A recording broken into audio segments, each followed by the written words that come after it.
último mártir. Capítulo 22. Maxêncio havia sido afogado no Tibre, e Constantino marchara em triunfo para a capital. Em alta voz, e por meio de inscrições, ele anunciara a todos os homens o estandarte da salvação. Erigira uma imensa cruz no ponto mais alto do Capitólio, e pusera sob ela esta inscrição: por este símbolo salutar, o tipo genuíno da fortaleza, libertei e livrei a vossa cidade do jugo escravo de um tirano, restaurando o Senado e o povo romano ao seu esplendor e dignidade prístinos. Esta é a cruz que se ergue triunfante sobre o Capitólio. Roma tem visto muitas maravilhas em seus 26 séculos de existência, mas acena sobre a mais elevada de suas colinas. Na manhã seguinte à Batalha da Sacha Rubra, foi a mais estranha, e ao mesmo tempo a mais importante na história de sua variada carreira. Aquela que foi a coisa mais abjeta, mais desprezada e mais perseguida no mundo,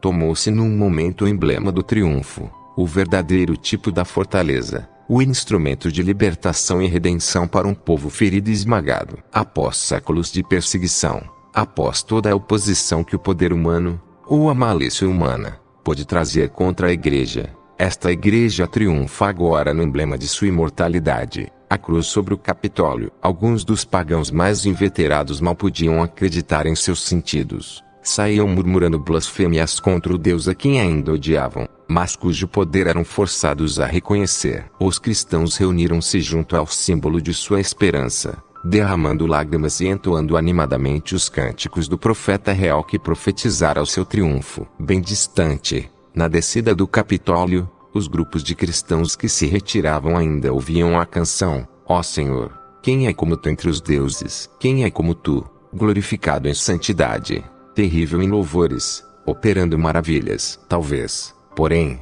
esta seja uma congratulação inoportuna para um triunfo que durará apenas um instante. Ainda não se completaram as suas cenas de horror no Coliseu, e o sangue cristão deve fluir novamente em sua arena. O título do presente capítulo revoca cenas de matança e perseguição tão violentas quanto qualquer uma das que já vimos. Não obstante, o triunfo de Constantino foi duradouro, completo e universal. Os rios de sangue que correram de milhares de mártires da fé não haviam completado a medida de sua iniquidade. Parecia que ainda faltava algum sangue de outro caráter. E o último fluxo da torrente rubra que completou o horrendo holocausto de seres humanos sacrificados nesse poderoso anfiteatro foi o sangue de um mártir da caridade. Passemos esta última e emocionante cena registrada dos mártires do Coliseu. Um dos primeiros atos de Constantino foi condenar por um decreto público aqueles cenários de carnificina, tão incompatíveis com o espírito do cristianismo. Este foi um importante evento,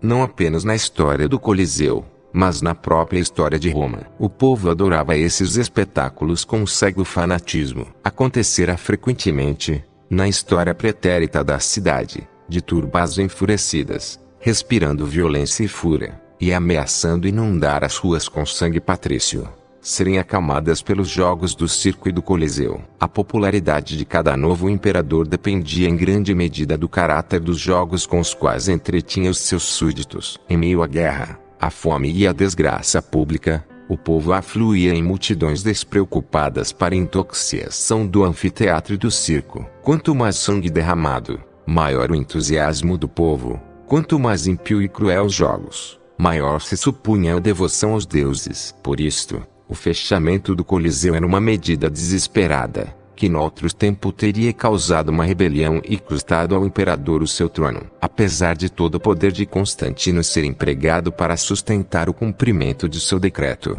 foi somente cerca de 100 anos após a sua morte que se viu no Coliseu o último espetáculo gladiatório. O cristianismo ia lenta, porém seguramente, varrendo da cidade cada vestígio do paganismo. A elevação do sexo feminino e o fim da escravidão foram feitos enormes, que lhe absorveram todas as energias por quase 2 séculos. Honório renovou a lei proibitiva de Constantino, mas sem propósito. Os jogos não mais eram mantidos pelo tesouro público, mas havia senadores e nobres ricos o suficiente para rivalizar com os entretenimentos imperiais de outros tempos. O Coliseu já não tinha os seus mártires, mas ainda possuía as suas vítimas. Finalmente, a suave influência do cristianismo triunfou. As incessantes orações dos cristãos atravessaram o firmamento. Até mesmo a mais estimada instituição da idolatria e da infâmia teve de render-se ao espírito regenerador da Igreja. O Coliseu encerrou a sua longa carreira de horror e carnificina com uma tragédia tão terrível quanto as que já mencionamos, mas que redundou em honra e glória da fé que conquistara Roma. Um pobre cristão chamado Telêmaco,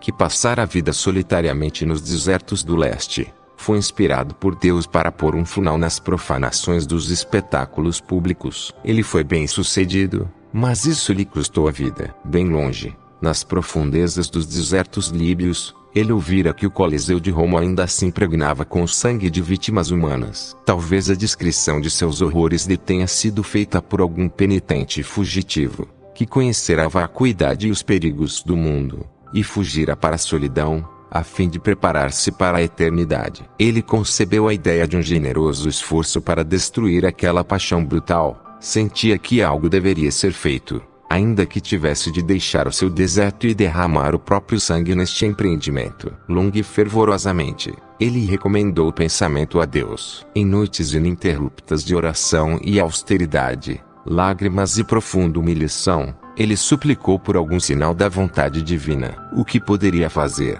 pensava ele, um pobre ignorante e eremita, com dificuldade para falar, descalço e vestido de saco? Reis, sacerdotes e mártires haviam falhado em erradicar o mal. Haveria ele de ser bem-sucedido? Temendo alguma ilusão de Satanás, ele hesitava e duvidava, mas a graça de Deus o impelia. Uma voz interior estimulava-o. Posso todas as coisas naquele que me fortalece. Ele penetrou mais fundo na selva fechada e deserta para consultar um velho anacoreta, que fora discípulo do grande Paulo, e o primeiro a santificar aquelas regiões desabitadas. O idoso cristão disse-lhe para ir, pois Deus havia aceitado o seu sacrifício. Finalmente, ele apanhou o seu bordão, e com muitas lágrimas, disse adeus à sua amada cela, à sua rústica cruz, e ao singelo córrego, cujo murmúrio constante juntava-se a ele no louvor a Deus. O deserto era um lar de delícias, mas o mundo à sua frente era escuro e sombrio. Nenhum soldado já se moveu com passo mais valente que Telêmaco para o seu combate à orgulhosa paixão dos homens. Ele avançou através de cidades povoadas, planícies cultivadas, e passagens ermas nas montanhas. Ele não buscava teto, mas o palio desdobrado do céu. As pedras do deserto haviam sido o único travesseiro que ele usava havia muitos anos. Após uma jornada de semanas e meses, e talvez anos, exausto, com os pés feridos, mas deliciado, ele chegou finalmente sob os muros da cidade eterna. O sol brilhante refletia-se nos domes dourados da metrópole imperial. Os olhos do pobre cristão estavam deslumbrados com os templos cobertos de prata e ouro, e os intermináveis panoramas de colunas de mármore em volta dos palácios e teatros, que se erguiam a toda parte, com a magnificência e o esplendor que somente a fantasia pintaria para as cidades da terra dos sonhos. Ele entrou na cidade, e caminhou pelas ruas repletas de gente, alheio ao olhar das pessoas que o fitavam atraídas por sua vestimenta extraordinária. Alguns riam, outros insultavam, todos desprezavam o pobre cristão. Tanto quanto sabemos, foi na manhã de 1 de janeiro de 404, que Telêmaco entrou em Roma. Os jogos geralmente celebrados durante as calendas de janeiro estavam sendo inaugurados às expensas de um rico senador, embora inferior em magnificência. Eles excediam em brutalidade os espetáculos de Idade de Ouro. Telêmaco avançou com a multidão em direção ao anfiteatro. Ao subir o Capitólio, com os seus 50 templos ainda fumegando com os sacrifícios abomináveis, ele estremeceu. Sabia que os demônios ainda estavam de posse daquela parte da cidade. Quais não foram os sentimentos de seu coração, ao avistar o imponente anfiteatro? Ele erguia-se no vale abaixo do Capitólio, com estupenda majestade altaneiro sobre os templos e arcos do que cercavam o fórum, imenso como as pirâmides que ele avistara em sua passagem pelo Egito, mais belo que qualquer coisa que lhe prendera o olhar naquela cidade de maravilhas, e mais alto que os montes ao redor, com uma solidez que parecia desafiar o declínio e a devastação do tempo. Telêmaco desceu a via do triunfo inconsciente de que ele mesmo caminhava para o triunfo, um dos maiores que o mundo já vira. Passou sob os arcos, onde nobres mártires tinham frequentemente sido arrastados para serem expostos às bestas feras. Senti um arrepio de horror ao olhar pela primeira vez a arena manchada de sangue,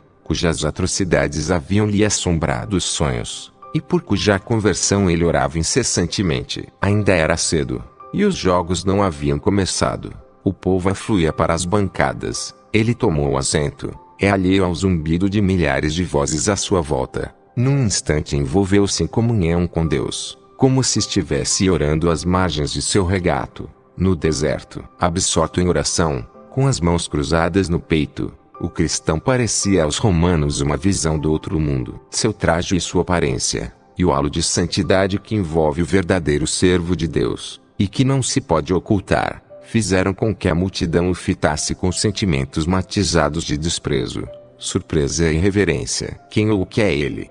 Era a pergunta de cada pessoa admirada, que parava para fitar a extraordinária aparição sentada imóvel num dos bancos. Alguns achavam que fosse um pobre doido, que não merecia atenção. Outros diziam tratar-se de um vagabundo do leste, e outros, que talvez fosse um mensageiro dos oráculos, já que estas personagens importantes andavam sempre vestidas fantasticamente, e envoltas em mistério e melancolia. O momento seguinte mostrar-lhes-ia que ele de fato era um mensageiro dos oráculos da sabedoria eternal, para ensinar ao mundo as grandes verdades proferidas nas revelações do Evangelho. Os jogos começam. À semelhança de Alípio, ele é arrancado de seu devaneio pelo grito inumano que saúda o primeiro grupo de combatentes. 4 homens nus, corpulentos, e de aparência feroz, entram na arena. Eles fingem estar animados, e cada um parece certo da vitória. Marcham ao redor da arena, de acordo com o velho costume dos jogos, para que o povo escolha os favoritos em quem apostar, e participe de sua vitória. Enquanto caminham, alguns dão um último adeus, fitando longamente e atirando um beijo com a mão a um amigo nas bancadas superiores. Apesar de seu esforço de sorrir bravamente à morte, seu semblante ostenta a pálida estampa do desespero, e a natureza trai-lhe o medo da separação. O que os faz apressar-se ao combate não é o que os romanos chamam de bravura, mas uma fúria cega. Agora eles medem as espadas, e são emparelhados pelo prefeito dos jogos. Passam alguns instantes em divertida esgrima com espadas de madeira. Então chegam as brilhantes espadas de aço, polidas e lustradas para a luta mortal. Eles agarram-nas, e no momento seguinte inicia-se o fogo da matança. Mas vejam, o cristão levantou-se. Ele voa pelas arquibancadas, salta a grade de ferro do pódio, e com mão de gigante agarra os combatentes, e os rodopia à sua volta. Pena alguma pode descrever a cena em que se seguiu. O povo é um leão privado de sua presa por um animal inferior. Nunca as paredes do velho anfiteatro retiniram com um grito de frenesi mais alto ou selvagem. No exato momento em que a sua excitação tornava-se intensa, os espectadores foram frustrados por um estranho atrevido, e a sua indignação passou à fúria. Podemos ter uma pálida ideia dos sentimentos da turba quando Telêmaco apareceu na arena para interromper os gladiadores. Se imaginarmos um cristão vestido em roupas de saco, precipitando-se no palco do Alhambra, em Londres, para reprovar a indecência e a leviandade do seu baile. Os gladiadores ficaram atordoados e aterrorizados, como se em presença de um ser sobrenatural. O santo homem diligenciou por falar ao povo, mas eles assoviavam, vaiavam e gritavam com uma raiva demoníaca. Finalmente, incapazes de se controlar, rasgaram os assentos e quebraram as bancadas. Em poucos minutos o ar encheu-se de fragmentos dos bancos e da pavimentação, atirados de todos os lados, visando atingir Telêmaco. Ele ajoelhou-se, e estirando os braços ao céu, ofereceu-lhe a vida pela conversão do grande teatro da infâmia. O mártir da caridade tombou, cobrindo com o corpo uma das manchas mais escuras da arena do anfiteatro. Onde Inácio e uma multidão de outros mártires foram supliciados. O glorioso mártir da caridade caiu sob a chuva de cacos de mármore e de ornamentos, arremessados sobre ele de todas as arquibancadas do Coliseu, que nesse momento achava-se repleto de demônios regozijando-se com a degradação da raça humana. Foi terrível a sentença descarregada sobre o pobre cristão desarmado, por ousar interrompê-los em seu cruel esporte. Contudo, ele foi bem sucedido. Os gladiadores por eles separados nunca mais voltaram a lutar. O Coliseu converteu-se. O imperador Honório proibiu imediatamente todos os espetáculos no Coliseu, e sancionou a lei com severas penalidades. Poucos anos depois, houve mais um esforço desesperado para ressuscitar as carnificinas do anfiteatro, mas a vontade de Deus triunfou. O esporte desumano dos espetáculos gladiatórios é tão somente uma nódoa do passado. Pelo exemplo sacrificial de um servo de Deus, o cristianismo pôs fim aos crimes de 3 séculos, e elevou a moral e o caráter racional da espécie humana, triunfando sobre as paixões brutais que a degradavam. A exaltação do povo cresceu, e espalhou-se como fogo pelas arquibancadas. Alguns fugiram aterrorizados, e propagaram boatos alarmantes pela cidade. O restante do povo arrebanhou-se para o anfiteatro, aumentando o barulho e a confusão. O prefeito mandou que tocassem as trombetas, e que os gladiadores recomeçassem os jogos, mas tudo em vão. Um decreto fora escrito no céu, e nenhum poder humano poderia mudá-lo. Finalmente, o exército recebeu ordens de dispersar a turba, e os esportes do dia foram declarados encerrados. Só podemos admirar o zelo de Telêmaco. Gostamos de recordar esta última tragédia do Coliseu como uma das mais sublimes e interessantes da igreja primitiva. O triste destino do pobre cristão fez-nos estremecer, mas o seu sofrimento foi momentâneo. O seu sacrifício foi uma das mais elevadas virtudes que um homem pode exercer por seus semelhantes. Agora sua coroa é brilhante e eterna. O seu amor era um fogo que consumia. O seu heroísmo e a sua abnegação foram além do natural, dando-lhe aquele sinal distintivo, pelo qual são conhecidos os seguidores do Salvador, que tanto amou. Deve ter parecido estranho aos romanos que a morte de um homem produzisse um resultado tão inesperado. A sua admiração cresceu quando souberam que o homem assassinado era um pobre, estrangeiro e odiado cristão. A vida humana tinha tão pouco valor naqueles dias, que os pobres escravos eram postos à morte por seus senhores e amas, até mesmo por alguma injúria acidental contra um cãozinho ou um gato de estimação. No Coliseu, especialmente, não era incomum ver uma centena de gladiadores cair num único dia. A morte era o espetáculo mais comum em sua arena. Contudo, a morte desse pobre cristão não apenas separou os gladiadores em seu ataque assassino, e dispersou a multidão de cruéis espectadores, como arrancou do poder supremo do império uma proibição definitiva e inviolável desses esportes desumanos. Tão triunfante e perfeito foi o sucesso da missão de Telêmaco, que não apenas no Coliseu, mas em todos os anfiteatros do império, a espada do gladiador foi quebrada, e a degradante profissão de assassino foi para sempre abolida. Este é um dos muitos fatos registrados na história, pelo qual se vê que o cristianismo regenerou o mundo. Os agentes da divina providência são pequenos e desprezíveis, mas o seu trabalho tem sido milagroso e eterno em sua influência sobre o destino do homem. Telêmaco permanece triunfante,